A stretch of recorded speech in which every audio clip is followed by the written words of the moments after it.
Would you like to know the secret to getting a personal development budget to invest in yourself? I have a mentorship where I have a group of clients coming together and they can ask me questions about their situations, ask me questions about their career paths, ask me questions about their teams, anything they want. And somebody in the mentorship recently asked me, how do I get my manager to approve of a personal development budget so I can invest in myself, so I can advance my career? So in this video, I'm going to share with you the response to that question. And the truth of the matter is, some companies have professional development budgets set aside for things like that. And they do. And they set them aside for their employees. And there's a certain budget every year and it gets renewed on an annual basis or on a quarterly basis. Some companies have that and some companies do not. And that's just the fact of the matter, is that some do, some don't. Some have a really handsome budget. Some really have really small budgets. And that's what the employees have to work with. I mean, that's a fact. But here's another fact.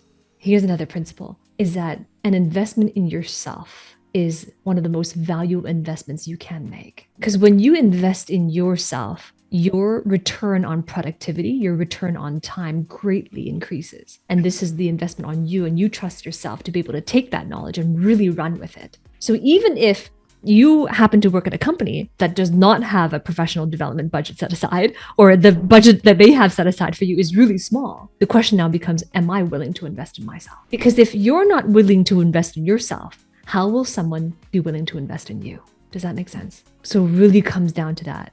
We all want people to invest in us. We all do.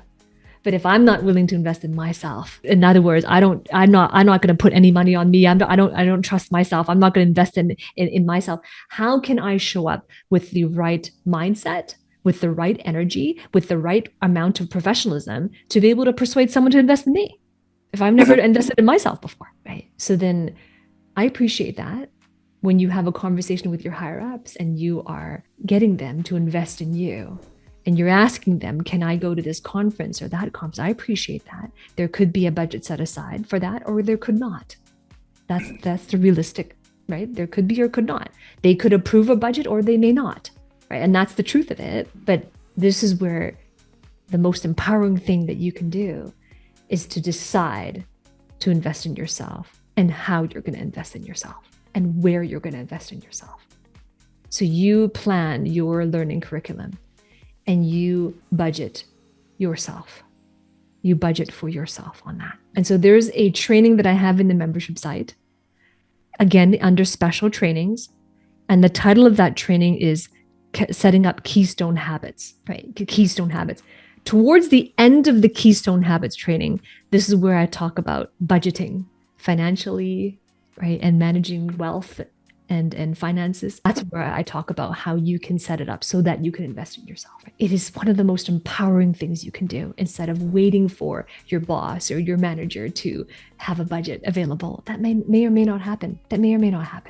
But if you give yourself the strength of positioning that, if they don't have the budget, it's okay, I do. And I'm going to invest in myself because I trust myself. Then you take back ownership of your growth and you take back ownership of your life and your outcomes.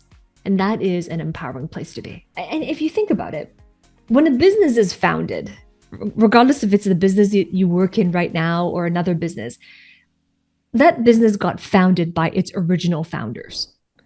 And when founders find a business and they start a whole business, regardless of how big it grows, like Google and TikTok, regardless of how big it goes, the original founders built the business for a reason. And I'm going to guarantee you that reason is not going to be because we want to help our employees grow in their career paths. Another reason why they started that business. But it's a valid reason, by the way. They started the business to have some sort of an impact, have some sort of significance, and that's why they started the business. So when the business starts to grow, because of that, the focus is on, this is why we started the business, and this is where we want to take the business. The business grows, they hire more people, they need to sometimes it becomes so big that they need to make matrix departments and matrix organize, it gets so big. But because of the original path of the business, and this is true for business in general, that the purpose of the business cannot be and is not usually to help our employees grow their careers. However, some businesses from the top down, they have a leadership or a leadership culture where they do support their employees and they do want to be voted or they want to be a very valuable employer. Some businesses have that culture behind it, and that's great because of leadership from the top down. They have that, in which case employees generally have a more positive experience working for these companies. But not all companies have that vision, and not all companies have that culture either. And so that's why when it comes to working for a company, as individuals, the ownership falls on you to be able to decide, where do I want to take this in my life? Where do I want to grow? What does that look like? What are outcomes in my career that I want to have? The ownership is on you as the individual. And then how can I change my environment? How can I influence my environment to support that goal? Sometimes changing your environment to support that goal is not going to be within the company. It's outside of the company, but it's still your environment though. Your environment is not just in the company. It's everywhere that you go is your environment. It's a valuable attitude to have, and you can go far with it. I want to hear from you.